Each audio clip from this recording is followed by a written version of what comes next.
સુરતથી આવી રહ્યા છે સમાચાર। સુરતમાં ફરી હત્યાનો બનાવ બન્યો છે। ડિંડોલીના મહાદેવનગરમાં હત્યા થઈ। મોડી રાત્રે વિશ્વકર્મા મંદિર નજીક યુવકને અજાણ્યા શખ્સોએ રહેસી નાખ્યો। દિલીપ બિહારી નામના વ્યક્તિને મોતને ઘાટ ઉતારી દીધો। ચપ્પુના ઘા ઝીકી હત્યા કરવામાં આવી। હત્યાનું કારણ હજુ સુધી અકબંધ છે। ઘટના બાદ હત્યારાઓ ફરાર થયા છે। સમગ્ર વિસ્તારમાં ઘટનાને લઈને ખૂબ જ ગભરાટનો પણ માહોલ છે। ચકચાર મચી ગઈ છે। ડિંડોલી પોલીસે વધુ તપાસ હાથ ધરી છે।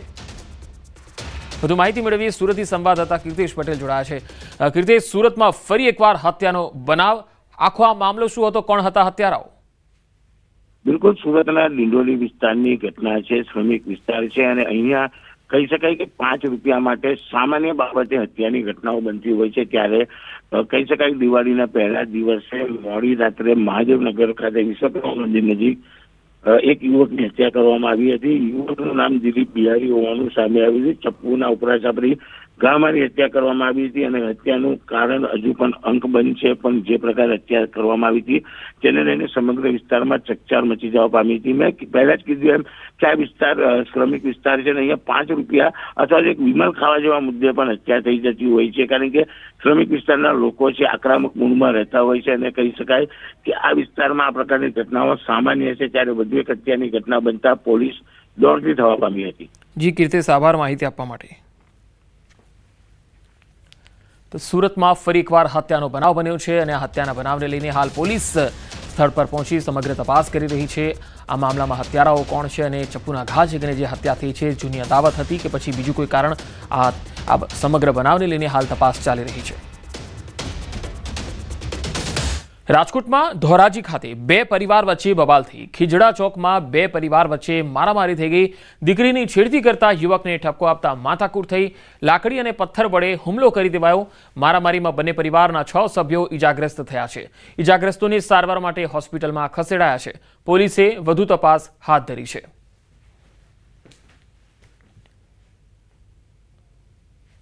તો મારામારીમાં બંને પરિવારના લોકો ઘવાયા છે। ઈજાગ્રસ્તોને સારવાર માટે હોસ્પિટલમાં ખસેડાયા છે। ધોરાજીનો આ બનાવ છે જ્યાં 2 પરિવાર વચ્ચે બબાલ થઈ હતી અને સામસામે રકઝક થતા મામલો મારામારી સુધી પહોંચી ગયો। ખીજડા ચોક વિસ્તારમાં આ 2 પરિવાર વચ્ચે માથાકૂટ થઈ। વલસાડના તિથલ રોડ પર મહિલાએ કાર ચાલકને ભણાવ્યો પાઠ। કાર ચાલકે મહિલાને અડફેટે લીધી હતી। સદનસીબે મહિલાનો આબાદ બચાવ થયો। અકસ્માત બાદ કાર ચાલકે અપશબ્દો બોલી ફરાર થવાનો પ્રયાસ કરતા મહિલા રોષે ભરાઈ હતી અને કાર ચાલકને રસ્તા વચ્ચે રોકી હોબાળો મચાવ્યો। આ ઘટનાને પગલે રસ્તા પર ટ્રાફિક જામના દ્રશ્યો સર્જાયા। કાર ચાલક તકનો લાભ લઈને ફરાર થઈ ગયો। સમગ્ર ઘટનાનો વિડીયો વાયરલ થઈ રહ્યો છે। લોકો પણ આવા રફતારના રાક્ષસ સામે કાર્યવાહીની માંગ કરી રહ્યા છે। તો વલસાડના તિથલનો આ બનાવ છે। મહિલાએ કાર ચાલકને રોકી અને હોબાળો મચાવ્યો હતો। આ તસવીરોમાં તમે જોઈ શકો છો। આ ઘટનાનો વિડીયો સોશિયલ મીડિયામાં પણ વાયરલ થઈ રહ્યો છે। સુરતના કિમ વિસ્તારમાં વાહનનો કાચ તોડીને ચોરીની ઘટના બની। છોટા હાથી ટેમ્પોમાં ડ્રાઈવરની કેબિનના કાચ તોડી રોકડ રકમનું બેગ ચોરી લેવાયું। દિવસ દરમિયાન નમકીનની ઉઘરાણી કરતા ટેમ્પોમાંથી તસ્કરીની ઘટના બની। કિમ પોલીસે ઘટના સ્થળે પહોંચીને વધુ તપાસ હાથ ધરી છે।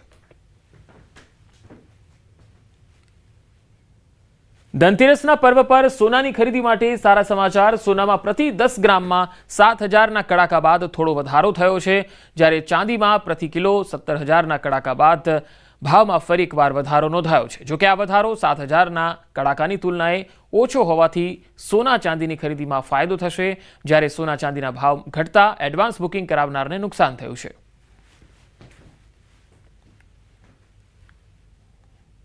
કારણ કે અત્યારે જે રીતે સમાચાર આવી રહ્યા હતા કે સોના ચાંદીના ભાવ ઘટ્યા છે, કડાકો થયો છે।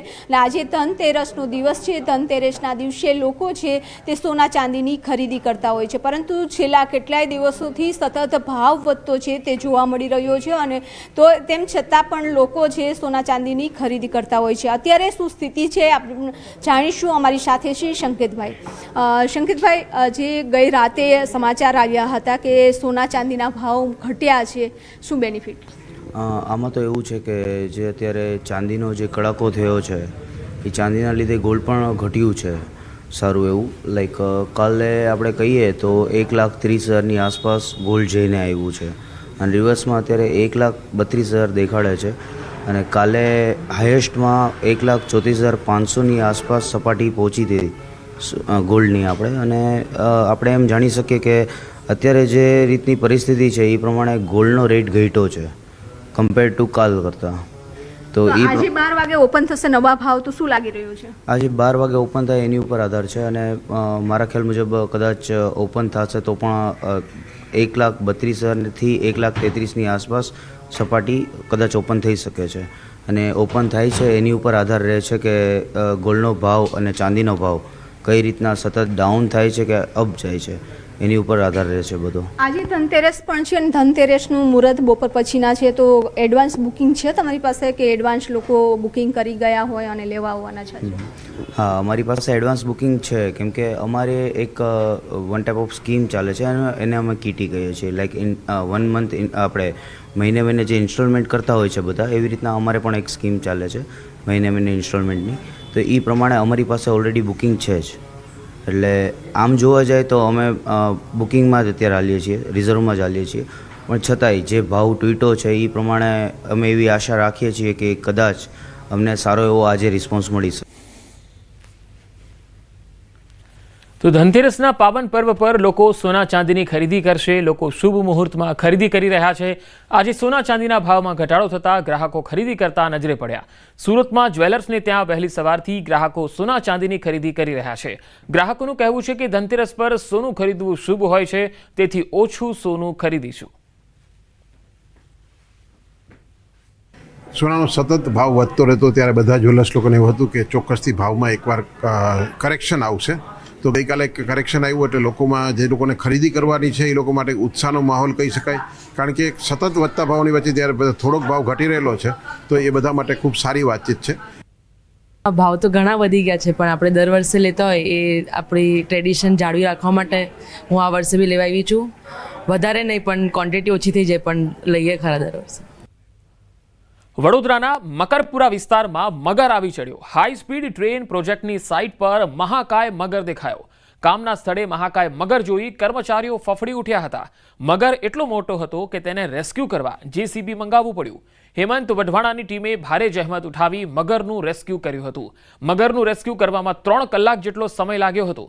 તો વડોદરામાં આમ તો મગર દેખાય એ સામાન્ય વાત હોય છે, પરંતુ કામના સ્થળે આટલો મહાકાય મગર દેખાતા જે કામ કરી રહેલા શ્રમિકો હતા અને સ્થાનિક લોકો હતા તેમાં ભય વ્યાપી ગયો હતો. રેસ્ક્યુ ટીમ તાત્કાલિક બોલાવવામાં આવી અને મકરપુરા વિસ્તારમાંથી આ મહાકાય મગરનું રેસ્ક્યુ કરી અને તેને ત્યાંથી સુરક્ષિત સ્થળે મૂકી દેવામાં આવ્યો. 3 કલાક જેટલો સમય આ રેસ્ક્યુને લાગ્યો હતો. તો મગરનું રેસ્ક્યુ કરવામાં 3 કલાકનો સમય લાગ્યો હતો. તમે જોઈ શકો છો કે કેટલો મહાકાય મગર છે જે આ મકરપુરા વિસ્તારમાં આવી ચડ્યો. આમ તો વરસાદની સિઝન હોય છે ત્યારે જે નદી છે એ ઉભરાતી હોય છે ત્યારે મગર દેખાતા હોય છે, પરંતુ હાલ તો વરસાદની કોઈ એવી સિઝન પણ નથી, છતાં પણ આ મહાકાય મગર સ્થાનિક વિસ્તારોમાં જોવા મળી રહ્યા છે. જે હાઈ સ્પીડ ટ્રેન પ્રોજેક્ટ ચાલી રહ્યો છે તેની સાઇટ પર આ મહાકાય મગર છે એ જોવા મળ્યો. કામના સ્થળે મહાકાય મગર જોઈને કર્મચારીઓ ફફડી ઉઠ્યા. વડોદરાથી સંવાદદાતા હાર્દિક દીક્ષિત જોડાયા છે. હાર્દિક, આ મહાકાય મગર જે સાઇટ પર દેખાયો છે તેને લઈને હાલ શું વધુ અપડેટ આપની પાસે છે? બિલકુલ પંકજ, જો વડોદરાની વાત કરીએ તો સૌ કોઈ જાણે છે કે વડોદરા શહેરને મગરોની નગરી કહેવામાં આવે છે, પરંતુ સ્વાભાવિક વાત છે કે શિકારી છે એટલે ડર તો લાગે જ. ત્યારે જે મકરપુરા વિસ્તાર છે ત્યાં હાઈ સ્પીડ ટ્રેન પ્રોજેક્ટ છે તેનું કામ ચાલી રહ્યું છે. એ સાઇટની બિલકુલ નજીકથી જ વિશ્વામિત્રી નદી પસાર થાય છે. ત્યારે આ નદીમાંથી એક મગર જે છે તે સાઇટના કામના સ્થળ પર છે તે આવી પહોંચ્યો હતો. કર્મચારીઓ કામ કરી રહ્યા હતા, દરમિયાન તેમની નજર જે છે તે મગર પર પડી હતી. મગર એટલો મહાકાય હતો કે કર્મચારીઓ ફફડ્યા હતા અને તેમને તાત્કાલિક સ્થળ જે છે તે છોડી દીધું હતું. હેમંત વઢવાણાની ટીમ છે તેને સમગ્ર મામલે જાણ કરાઈ. ત્યારે ટીમે લગભગ 3 કલાક સુધી રેસ્ક્યુ ઓપરેશન જે છે તે હાથ ધર્યું હતું અને મગર જે છે તે થોડા ઊંડાણવાળા વિસ્તારમાં હતો. તેને બહાર કાઢવું ખૂબ મુશ્કેલ હતું. એના કારણે JCB જે છે તે મંગાવવું પડ્યું હતું અને દ્રશ્યોમાં પણ જોઈ શકાય છે કે JCBની મદદથી આ જે મગર જે છે તેને બહાર કાઢવામાં આવે છે. સફળતાપૂર્વક તેનું સુરક્ષિત રીતે રેસ્ક્યુ જે છે તે કરવામાં આવ્યું છે. પંકજ જી હાર્દિક, આભાર માહિતી આપવા માટે. બોટાદના હળદળ ગામે થયેલ ખેડૂત અને પોલીસ વચ્ચે ઘર્ષણના મામલે 85 વ્યક્તિઓ વિરુદ્ધ ફરિયાદ દાખલ થઈ હતી. મુખ્ય આરોપી રાજુ ગરપડા, પ્રવીણ રામ તેમજ અન્ય એક આપ હોદ્દેદાર પિયુષ પરમાર નામના વ્યક્તિની જૂનાગઢ ખાતેથી ધરપકડ કરાઈ, જેમને કોર્ટ સમક્ષ રજૂ કરાતા કોર્ટે 4 દિવસના રિમાન્ડ મંજૂર કર્યા છે.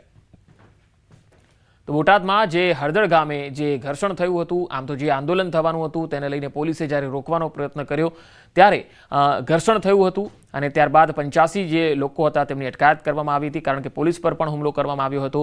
આ બાબતને લઈને આપના જે આગેવાનો છે એમાંથી 3 મુખ્ય આગેવાનો જે આ સમગ્ર મામલામાં આરોપી તરીકે આ કેસમાં રહ્યા છે તેમને કોર્ટે 4 દિવસના રિમાન્ડ મંજૂર કર્યા છે. તો હળદર ગામે થયેલ ઘર્ષણનો આ મામલો ડિસ્ટ્રિક્ટ એન્ડ સેશન્સ કોર્ટે 4 દિવસના રિમાન્ડ માટે મોકલી આપ્યા છે. ખેડૂત અને પોલીસ વચ્ચે આ ઘર્ષણ થયું હતું. વલભીપુર તાલુકાના 10 જેટલા ગામોમાં છેલ્લા 5 દિવસથી પીવાના પાણીની તંગી છે, જેને લઈને ગ્રામજનોમાં ભારે રોષ છે. પાણી નહીં મળવાના કારણે દિવાળીના પર્વ પર લોકો હાલાકી ભોગવી રહ્યા છે. આ સમસ્યાને લઈને ગામના સરપંચોએ તાલુકા પંચાયત પ્રમુખ મેહુલસિંહ ગોહિલને મળીને નાયબ કાર્યપાલક ઇજનેર સમક્ષ રજૂઆત કરી. ઇજનેરે જણાવ્યું કે વલભીપુર બ્રાન્ચ કેનાલનું રિપેરિંગ કામ હોવાથી 2 દિવસ પાણી કાપ હતો, જે બાદ એજન્સીએ વિલંબ કરતા 5 દિવસ પાણીની સમસ્યા રહી. હાલ તંત્ર તરફથી એજન્સીને નોટિસ અને પેનલ્ટી માટે રજૂઆત કરાઈ છે. 2 દિવસનો પાણી કાપ હતો. એ લોકોએ જાહેરાત કરેલી કે 2 દિવસ પાણી કાપ રહેશે. 2 દિવસની બદલે આજે 5મો દિવસ છે. તો બધા ગામના સરપંચો, લગભગ 10 ગામના સરપંચો મારી પાસે રજૂઆત લઈને આવેલા કે પ્રમુખ સાહેબ 10 ગામને પાણી આ લોકોએ આપ્યું નથી, કે ભાઈ આ લોકોને 5 દિવસથી પાણી નહોતું મળ્યું અને મને ખ્યાલ આવ્યો એટલે બધાને લઈ અને મેં સાહેબને રજૂઆત કરેલી. 2 દિવસ એમાં GWL ઉપરથી કાપ હતો, જે વલભીપુર બ્રાન્ચ કેનાલ છે એનું રિપેરિંગ કામ કરવાનું હતું, એટલા માટે કાપ મૂકેલો હતો. એ દરમિયાન વલભીપુર જૂથ સુધારણા યોજનાનું કામ ચાલુ હતું. એના માટે જોબ કનેક્શન, નવા કનેક્શન આપવાનું હતું જલ જીવન મિશન અંતર્ગત. એટલા માટે એજન્સીને 1 દિવસનો ટાઈમ માંગ્યો કે અમારે જોબ કનેક્શન આપવું છે. એજન્સીએ 1 દિવસની જગ્યાએ 3 દિવસનો ટાઈમ લઈ લીધો, એટલે 14-15 છે એના લીધે કાપ હતો અને 16 કાલ એજન્સીના પક્ષે વિલંબ છે. એટલા માટે અમે એજન્સીને નોટિસ પ્લસ પેનલ્ટી આપવા માટેની રજૂઆત છે અમે અમારા તરફથી કરી દીધી છે. દિવાળીના પર્વ નિમિત્તે આણંદના ચોળાફળી મઠિયા અને પાપડનું વેચાણ વધ્યું છે. ચરોતરના ગૃહ ઉદ્યોગમાં મહિલાઓને વિશેષ ફાળો રહ્યો છે. ગુજરાત અને વિદેશમાંથી પણ ઓર્ડર મળતા હોય છે. મહિલાઓને આ ગૃહ ઉદ્યોગથી આકર્ષક કમાણી પણ થઈ રહી છે. ગ્રાહકોના મતે આ વર્ષે ગત વર્ષ કરતા ભાવ 10% વધ્યો છે. ચોરાફળી મઠિયા પાપડી એ બહુ લોકોને ગમે છે. અહીંયાના ગુજરાત અને ભારતથી બધા અલગ દેશમાં પણ અહીંયાથી જાય છે. લોકો મન મોજથી અહીંથી લઈ જાય છે અને દિવાળીમાં મોજથી ખાય છે. હું પણ મારા પરિવાર માટે લેવા આવ્યો છે અને દર વખતે અમે અહીંયાથી લઈ જઈએ છીએ અને બહુ સરસ ટેસ્ટ છે એનો અને બધી જ રીતે મોજ આવે છે અને દિવાળીમાં આની ખાવાની બહુ જ મજા પડે છે. ખૂબ મોટો ઉદ્યોગ છે, ગૃહ ઉદ્યોગ ચાલે છે. પાપડ મઠિયા ચોરાફળી જ્યાં આ દેશ વિદેશમાં પણ ચાલે છે, જેવું અમેરિકા, લંડન, કેનેડા, આફ્રિકા, બધે અમારા જ્યાં જ્યાં ગુજરાતીઓ વસે છે ત્યાં ત્યાં ઉદ્યોગમાં અમારો મીઠાશ એટલી છે આ વસ્તુમાં કે બધે જ આ વસ્તુ ચાલે છે અમારી, પણ એ દિવાળીના સિઝનમાં વધારે ચાલે છે. ગુજરાતની નવી કેબિનેટમાં રાજકીય સમીકરણો જેટલા રસપ્રદ છે એટલું જ એક અણધાર્યું એક સસ્પેન્સ જેવું પણ આપણે જોવા મળ્યું, જે ચર્ચાનો વિષય બન્યું છે. નવા મંત્રીમંડળમાં 5 મંત્રીનો જન્મદિવસ એક જ દિવસે 1 જૂને આવે છે. આ 5 મંત્રીઓ છે નરેશ પટેલ, ડોક્ટર જયરામ ગામિત, ત્રિકમ છાગા, પૂનમચંદ બારંડા અને સ્વરૂપજી ઠાકોર. જ્યારે અન્ય એક મંત્રી ઈશ્વર પટેલનો જન્મદિવસ 21 જૂનનો છે. પ્રથમ નજરે જોતા આ કોઇન્સિડન્સ અણધાર્યું લાગે છે, પરંતુ આની પાછળ એક રસપ્રદ હકીકત છે. ગામડા કે નાના શહેરોમાં વર્ષો પહેલા જન્મ તારીખનો ચોક્કસ રેકોર્ડ રાખવાની પદ્ધતિ પ્રચલિત નહોતી, જેથી જૂન મહિનાની જ્યારે શૈક્ષણિક વર્ષ શરૂ થતું હોય ત્યારે શૈક્ષણિક દસ્તાવેજોમાં એ જ જન્મદિવસ વર્ષો સુધી રહી જતો હોય છે. ગુજરાતની નવી કેબિનેટે આ વખતે રાજકીય સમીકરણો સાથે વયના આધારે પણ સંતુલન જાળવ્યું. નવી કેબિનેટમાં 45 વર્ષથી ઓછી ઉંમરના ઓછામાં ઓછા 6 ચહેરાઓનો સમાવેશ થયો. નવી ટીમમાં સૌનું ધ્યાન ખેંચી રહેલા ચહેરા છે રીવાબા જાડેજા. ક્રિકેટર રવિન્દ્ર જાડેજાની પત્ની માત્ર 34 વર્ષની ઉંમરે રાજ્યની સૌથી યુવા મહિલા મંત્રી બન્યા. ત્યારબાદ કૌશિક વેકરિયાનું નામ બીજા નંબરે સૌથી યુવા મંત્રી તરીકે આવે છે. તેમની ઉંમર 39 વર્ષ છે. ત્યારબાદ હર્ષ સંઘવી અને પ્રવીણ માળી બંનેની ઉંમર 40 વર્ષ છે. આ ઉપરાંત 43 વર્ષીય સ્વરૂપજી ઠાકોર અને 45 વર્ષીય સંજયસિંહ મહિડા યુવા શ્રેણીમાં ગણાય છે. તો ગુજરાતની આ નવી કેબિનેટમાં રસપ્રદ સંયોગ પણ છે. 6 મંત્રીઓનો જન્મદિવસ જૂન મહિનામાં અને એમાં પણ 1 જૂન છે એ દિવસે આવે છે. 5 મંત્રીઓ એવા છે જેમનો 1 જૂને જન્મદિવસ આવે છે. સાથે સાથે યુવા મંત્રીઓનો સમાવેશ આ મંત્રીમંડળમાં કરાયો છે. રીવાબા સૌથી યુવા મંત્રી તરીકે ગઈકાલે તેમણે શપથ લીધા. કનુભાઈ દેસાઈ સૌથી વરિષ્ઠ મંત્રી છે, એટલે ઉંમરમાં સૌથી વધારે કનુભાઈ દેસાઈ છે, જે સૌથી અનુભવી પણ છે. ગુજરાતની આ નવી કેબિનેટમાં આ રસપ્રદ સંયોગ જોવા મળ્યો.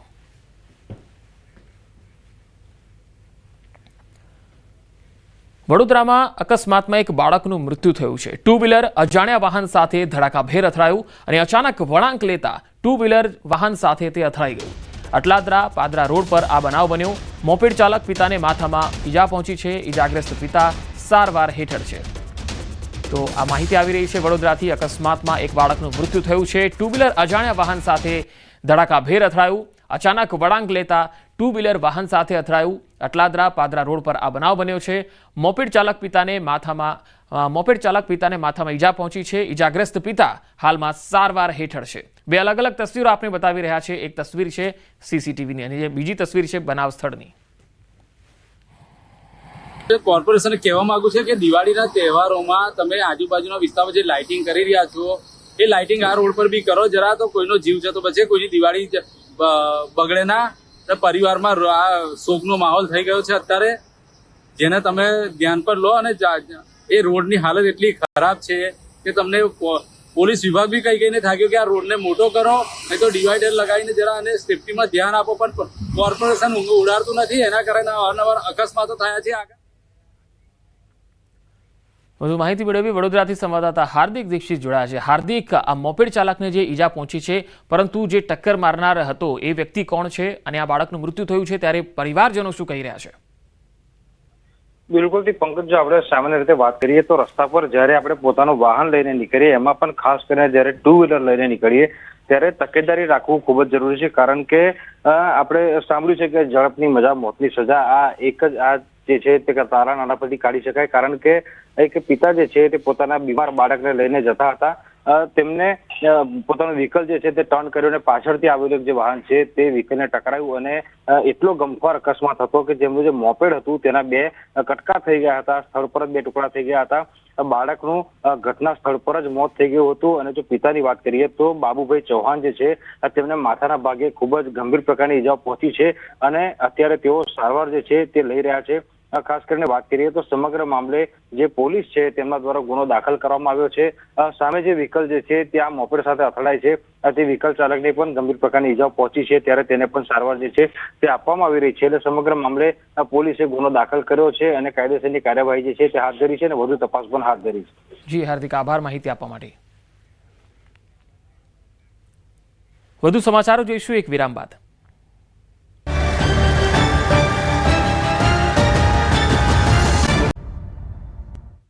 Welcome back. અમૃતસરથી સહરસા જઈ રહેલી ગરીબ રથ એક્સપ્રેસ ટ્રેનમાં અંબાલાના સરહિંદ રેલવે સ્ટેશનથી માત્ર અડધા કિલોમીટર દૂર આગ લાગી ગઈ. ત્યારે સરહિંદ રેલવે સ્ટેશન નજીક એક મોટી ટ્રેન દુર્ઘટના બની. પેસેન્જર ડબ્બામાંથી ધુમાડો નીકળવા લાગ્યો ત્યારે ટ્રેનને રોકી દેવામાં આવી. અકસ્માત સમયે ટ્રેન સરહિંદ રેલવે સ્ટેશનથી નીકળી રહી હતી. ફાયર બ્રિગેડની મદદથી થોડા અંતરે આગ પર કાબુ મેળવવામાં આવ્યો હતો. સરહિંદ જીઆરપીના SHO રતનલાલે જણાવ્યું હતું કે ડબ્બામાંથી ધુમાડો નીકળતો જોવા મળતા જ ટ્રેનને રોકી દેવાઈ હતી. કોઈ જાનહાનિ થઈ નથી અને મુસાફરોને સમયસર બહાર કાઢવામાં આવ્યા. આગમાં 3 કોચને નુકસાન થયું છે. તપાસ બાદ આગનું કારણ નક્કી કરવામાં આવશે. તો તુરંત કાર્યવાહી થઈ એટલા માટે મોટી જાનહાનિ ટળી ગઈ છે. તમે તસવીરોમાં જોઈ શકો છો કે આ ટ્રેન છે તેમાં અચાનક આગ લાગી ગઈ હતી અને 3 કોચ જે છે એ આગને હવાલે થઈ ગયા હતા. ભારે નુકસાન પણ થયું છે. જોકે અહીંયા ફાયરની ટીમ જે છે એ આવી પહોંચી હતી. આ ગરીબ રથ એક્સપ્રેસ ટ્રેન છે જેમાં આગ લાગી હતી. સરહિંદ રેલવે સ્ટેશન નજીક કોચમાં આગ લાગી.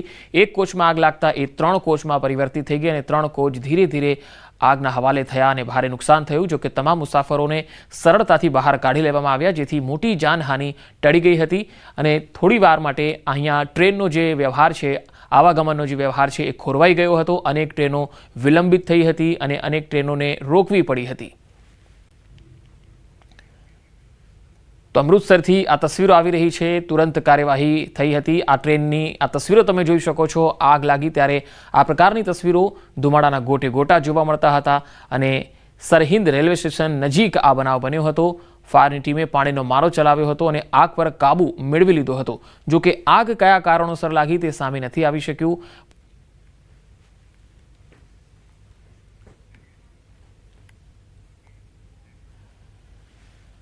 ધનતેરસના પાવન પર્વ નિમિત્તે પ્રધાનમંત્રી મોદીએ દેશવાસીઓને શુભકામના પાઠવી. પીએમ મોદીએ ટ્વીટ કરી શુભેચ્છા આપી.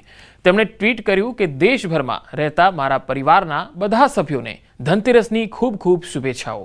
આ શુભ પ્રસંગે હું દરેકને ખુશી, સૌભાગ્ય અને આરોગ્યની શુભેચ્છા પાઠવું છું. ભગવાન ધન્વંતરી દરેક પર પોતાના પુષ્કળ આશીર્વાદ વરસાવે. પીએમ નરેન્દ્ર મોદીએ સોશિયલ મીડિયા એક્સ પર આ જાણકારી આપી અને સૌને શુભેચ્છા પાઠવી. આજે ધનતેરસનો પર્વ છે અને આજે ભગવાન ધન્વંતરીની પૂજા થાય છે. માતા લક્ષ્મીની પણ પૂજા થાય છે.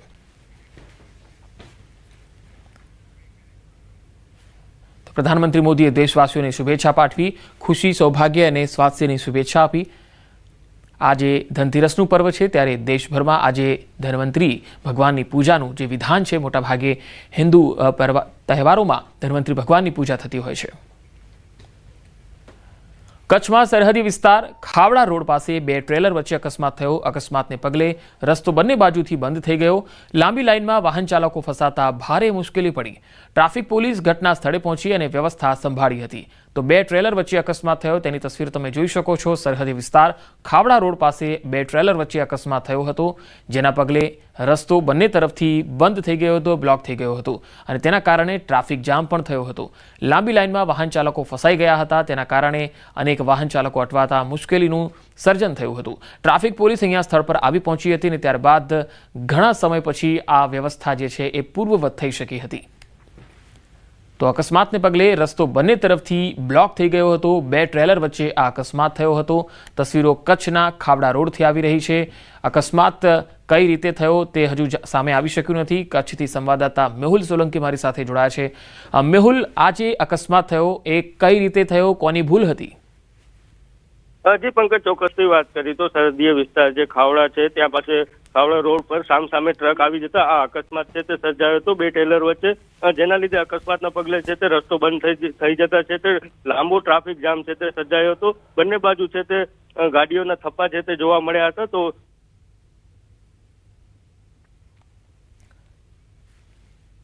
તો આ બુલેટિનમાં અત્યારે આટલું જ. નમસ્કાર.